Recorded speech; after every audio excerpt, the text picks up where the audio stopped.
Today I'm going to teach about Manzanita, and I'm going to just read my introduction because this is the one that I use a lot before it changes. I know most of you, mostly. So Corine Pearce, she, her, is a basket weaver, artist, herbalist, dancer, storyteller, and cultural educator with ancestry from Lake and Mendocino County. It's funny to read about myself and not say me. So I've taught classes focused on traditional uses of native plants, land stewardship, and fire ecology, as well as basket weaving and traditional ecological knowledge, now known as tech, for over 25 years. I've been featured in numerous news articles, art galleries, and museum exhibits all over the United States. I was recently a guest presenter at the 40th Annual Eco Farm Conference. I'm the author of the book Pomo Cradle Baskets and Introduction. I've been featured in a CBS program Craft in America, California episode. I was nominated for the United States Artist Fellowship in 2019, and I'm a 2020 Jennifer Easton Community Spirit Award recipient, as well as a 2020 inaugural Loose Indigenous Knowledge Fellow. So I'm going to talk to you guys about Manzanita today, but I really want you guys to do introductions first, because I want to know what you know about Manzanita. So if you've used it in any way, and anything you want to say about yourself. We'll start with you. I'm Monica, Forrest and Sage over here. You guys all know me. But I don't know anything about Manzanita, because I'm not from here, around the area, so it's interesting to me to know Cool. traditional foods here. Nice. I'm Jamie Horse. I don't know anything about Manzanita. I'm willing to learn about it. Cool. Thanks for coming. I'm Shannon. I don't know anything about Manzanita. Okay. Austin. One thing I know about Manzanita is it burns real hot. Yeah. It's kind of like Madrone, but it's a lot smaller than Madrone. Yeah. That's what I'm Cool. Cool. I was going to say the same thing. I'm Sharon, and I just know that they're beautiful plants, and I've seen the berries and always wondered what you can do with them, so I'm looking forward to learning about that. Cool. Yay. I'm Angie. I know a little bit about the uses just from talking to you, and I believe I learned that for bees to pollinate the flower, don't they have to vibrate at like middle C frequency to open up the flower Yeah. blossoms so they can get in? Yep. And I just thought that was really cool. So that stuck in my mind, but otherwise I don't know too much. Cool. Hi, this is Cheryl, and I've learned a little bit from Corine. So I know Irina loved talking about you take the skin off that, put it in the water, and make your skin really nice. Yeah. I never tried it yet, but we got that in our head. Okay. And then I ate those blossoms before. Okay, cool. So, that's cool. all. Nice. Okay, so there's always power in language, so it's really important to share the way that you say this.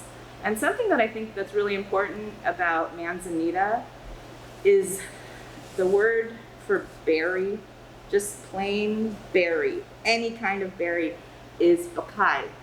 That's actually the name of the Manzanita berry. So Bakai means Manzanita berry, and it's on your paper. But if you were to say elderberry, you would say the name of the elder tree and Bakai. So this is an important staple when you're learning about language, and there is a word that, for example, bêché means meat, even though bêché means deer. It is a powerful word. So the way that you say Manzanita, the tree, in Pomo is kaye. So phonetically speaking, an AY says I, and an E says A. So kaye is how you say Manzanita in Pomo. This is my favorite tree. Whenever I talk about it, I always say Manzanita is my favorite tree, but don't tell the oaks, because they might get mad. So I'm gonna skip some of these pages because it was for another class. And I'm gonna talk about the tree's growing cycle and what makes it really, really special. So Manzanita trees are an endemic tree. So what that means is, it only grows here. You can't go to New York and find it. You can't go to China and find it. It only grows here. So it's very special to this area, and it's developed here for a long, long time. Something that's really, really special about this tree, and I'll just start in the winter. I'm sure you guys have seen these flowers, right? These beautiful little upside down bells, and they can range in color from white to dark magenta, but mostly they're pink. And I have some in this little jar, and we're gonna make tea with these. So that's why I have a little jar, we have water boiling, but I want you guys to be able to smell these.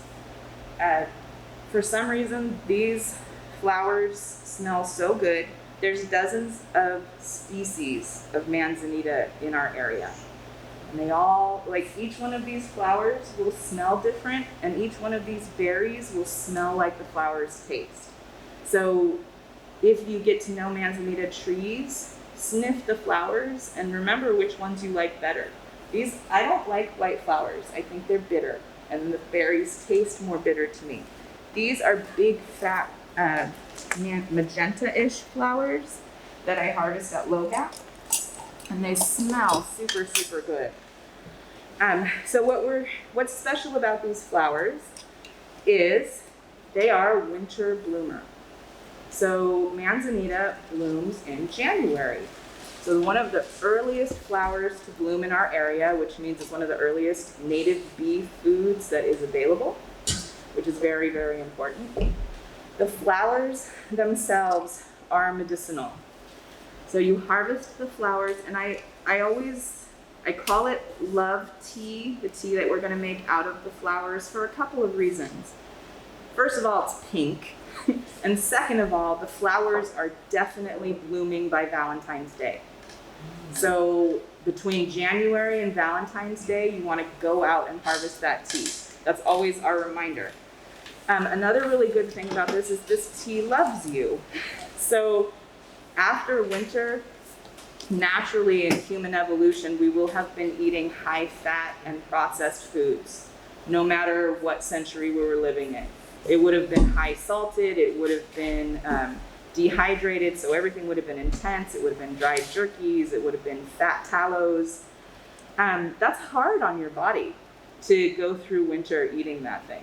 I mean, as hard as it is for us to go through winter now and go through Christmas and New Year's and sausage rolls and ice cream stuff. So an important component for your digestion is bitter. And Americans hate the taste of bitter. We just don't like it. What's super cool about these flowers is that they are a slight bitter. And there's something about manzanitas that give a sweet flavor as well. So you can drink the tea and it stimulates your digestion, and it stimulates the bile flow in your body, stimulates the digestive juices. So it's a really good start to who knows anything about Chinese medicine? Joe, you know a little bit? Okay, so according to Chinese medicine, each month and time of day represents a certain system of your body. And the winter time coming into springtime represents that digestive system and your liver. So it's a good time, that's when these bloom. So it's a good time to cleanse that organ and stimulate that organ. So what Angie was saying is absolutely true. Another reason why we call this love tea is because the flowers are musically pollinated. They're not the only flowers on the planet to be musically pollinated, they're just my favorite. And what that means is a bee comes and sits on the flower, and the flower won't give that bee any pollen. So it can't pollinate the flower unless it flaps its wings to the note of C. And once it hits the perfect note, the flower opens up and lets the bee take pollen from one flower to the next. So what that means is that every single berry that forms later on had its own love song sung to it in order to make it happen. So it's I just love this plant. It's so magic. So we're actually going to do tea. So do you guys know anything about decoctions and infusions and making medicine a little bit? I just happen to have some handouts on here. So we're gonna do an infusion. So an infusion is the easiest thing you can think of. It's just like regular tea. So if you're gonna make yourself some black tea or some green tea, you boil the kettle, you put the tea bag into the little cup, then you pour the water over it and you cover it. So that's what an infusion is. That's the most basic infusion that you can do. And that's what you're gonna do with the flowers. And in general, this is for medicine making, so it isn't specific for this, but whenever you're making a medical infusion, you want to, it's for the more delicate parts of the plant. So like flowers or leaves, anything harder like roots or berries or anything like that's gonna need a decoction. Which is this, which is where you actually boil the water and get to that. So the basic rule for infusions is 1 teaspoon of dried plant material per cup of water. You can do 1 tablespoon of fresh plant material to 1 cup. And the reason that you increase the plant material is because there's more water in it already. So these are dried. So I'm gonna put just half of these in here. And then if somebody can go put water over this. Water in there? Yeah, so there's about 2 in there, so you can fill it up. Go ahead and fill that one up. Okay, so we're gonna make that tea and let that steep. And you only wanna steep fragile parts of a plant for between 5 and about 8 minutes, especially bitter. When a plant has a bitter component, the longer you steep it, the more bitter it gets, which is actually why you only steep chamomile tea for 5 minutes. If you steep it for more than that, it tastes disgusting. Okay, so here's more pictures of what Manzanita looks like. So you guys can see the leaves, and these are 2 different species. So you can see that this one looks beautiful and green and fresh, and this one has very silvery looking leaves, so it kind of looks dry. They're both fresh.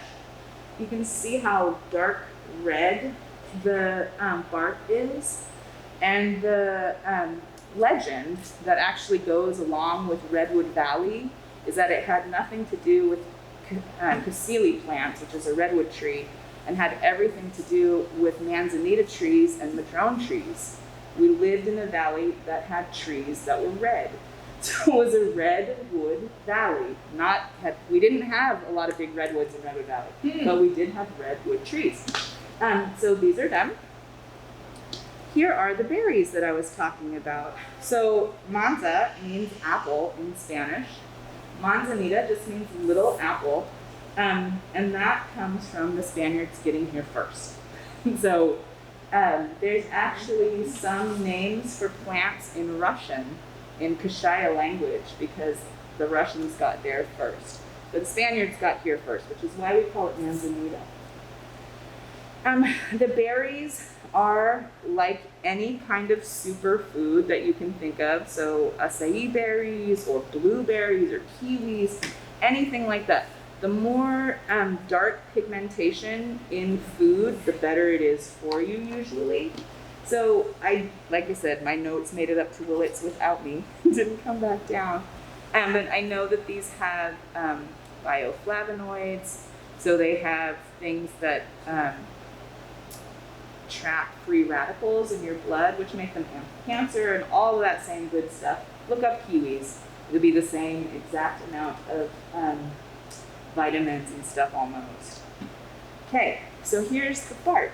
So now we went through spring, and our flowers came out in winter. Our berries are just starting to ripen. You can see that they super look like little berries. They're little apples. They're so cute. And that's in spring? This is going to be happening through summer. So the flowers come out January, February. Although I have to say that with climate change, it's been getting earlier and earlier. This last year, the flowers were almost completely gone by Valentine's Day. So they were like end of December, early January this last year. So this is happening now. The berries are ripe now. So they were ripe last month. They're going to still be on the trees right now. This is a big, big plant for native animals. So our rule when we were harvesting it as children was you can only take what you can reach. So you can't get a ladder and go and get what's higher than you can reach, and you also aren't allowed to pick up what's on the ground. Because if you ever go on walks and you know what scat looks like, everybody's eating this. Foxes are eating this, skunks are eating these, bears are eating these, rodents are eating these. So what's on the ground is for them. I leave that for them. Only little kids get to break that rule. So what can you do? Before I get to the berries, I'm actually going to talk about, did somebody set a timer for me for 5 minutes for our tea? I'm going to talk about the leaves because this is an important part of the plant. There's a lot of medicine in these leaves. They are very astringent, and most people have heard the word astringent when they're hearing about makeup. So like a toner is astringent, so it tightens everything up. So that's what this does. This tightens everything up. This is great for burns, for cuts, for scrapes. It's a specific for poison oak.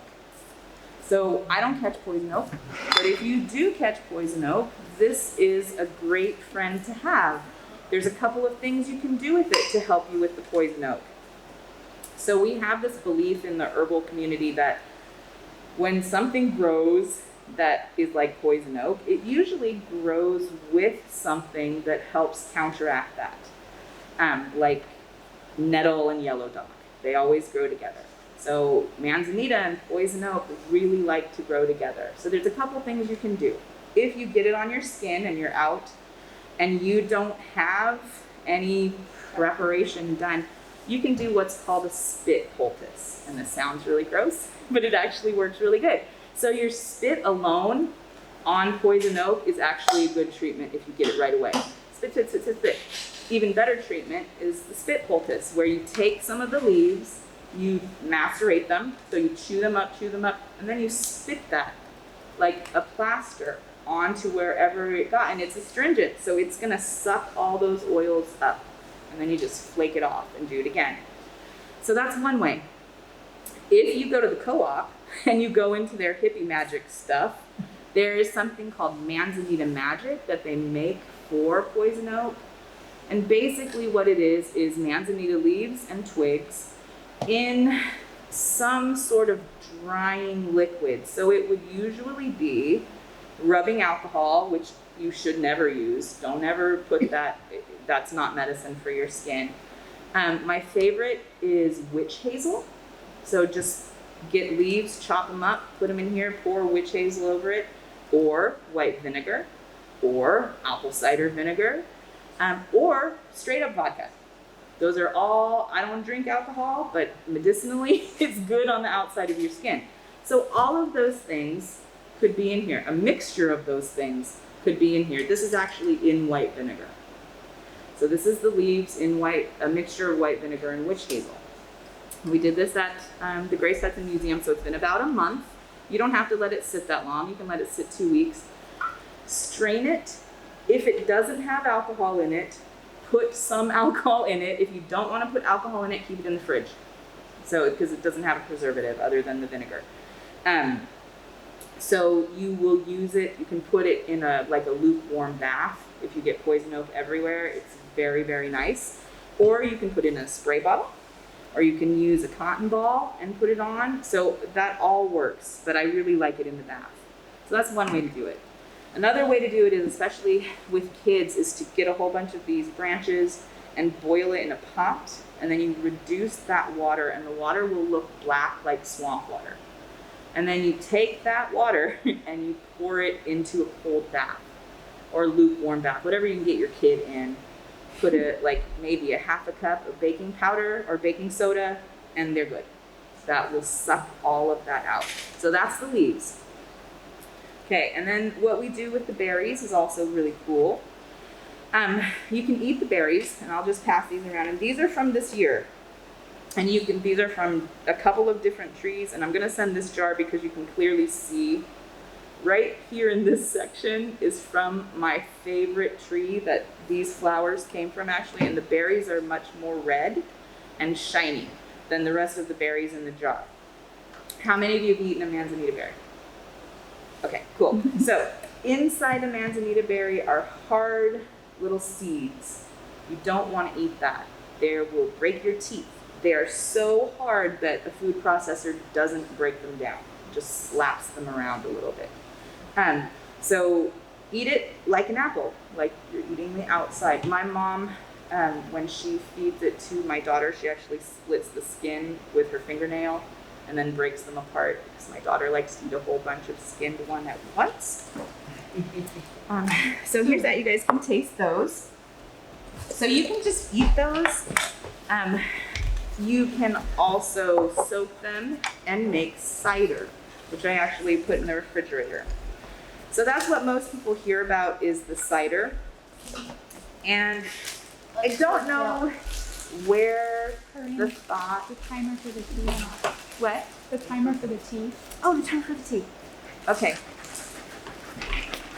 Does somebody want to pour these out? It's very hot. If we can strain it and then everybody can have a little bit. So it doesn't have, it's very, very hot. Yeah, Be no. careful. So, strain it into here maybe? Strain into like one of these and that way everybody can have a little taste. Okay. If they want to. Yes, they're right there out by my bag. Okay, so she's just gonna strain it and then everybody can have a little taste. Don't hurt yourself. Okay, so Manzanita cider. You hear a lot about it and it doesn't have alcohol in it. I don't actually know why they call it cider. Although apple cider isn't always alcoholic, so I guess it just comes from that.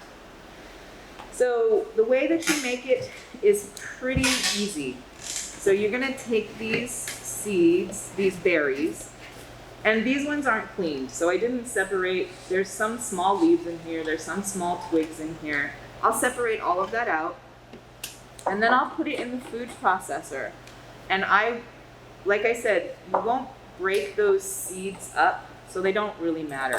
But you're just gonna zoom, zoom, zoom, enough to break the skin off of the seeds. So it's super, super simple. And I'm gonna go grab my cider from the fridge real quick so you guys can see it.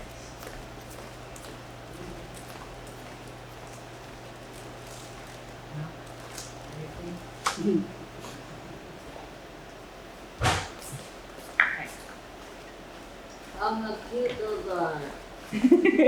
They're little tiny balls. I know. Cute, it's like for Barbie dolls or something. All right, so this is the cider. This is actually one of the smallest containers I've ever made cider in ever. Usually I make them in the gallon size or the half-gallon size, but this applies anyway. No matter what, it's kind of like you can cook rice without measuring when you use your finger. Same thing. So you can make cider. You do this, you don't have to worry about separating the hard seeds out at all or anything. Use whatever size container you want. And then you're gonna put as much as you want. So you want at least a sixth. You can go up to half, but you don't have to. So about a quarter. And then you're gonna put that in there. You're gonna boil water, and you're gonna pour the hot water over this, and then seal it. And then you let it sit for at least 4 days. And that's where your magic comes in, which I like to talk about. So we made this, gosh, I can't even remember what was going on. There was some sort of special solar something happening. And so we did that, but we've made Eclipse cider. We've also gone to the war dance at the Shasta Dam and made cider that sat out all night in the ceremony house. So it can be whatever magic you want, but it has to sit for at least 4 days. The cool thing is that because you used boiling water, this is actually sealed. So you don't have to strain it. You don't have to do anything. It's fine like this.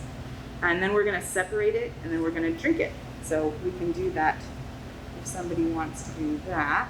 And then the coolest thing, I'll do that in a second, but I'm gonna do this first. So this is Manzanita sugar. And Manzanita sugar isn't sugar. and it doesn't dissolve like sugar, and it cannot be used as a substitute for sugar. But it's sweet, and it's so weird. I'm gonna give it to you guys on popcorn so you can taste it.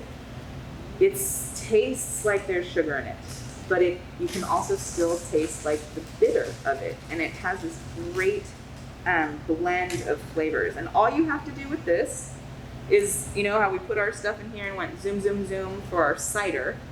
You're gonna just do it more. And then once you do it more, you're gonna take your sifter and you're gonna sift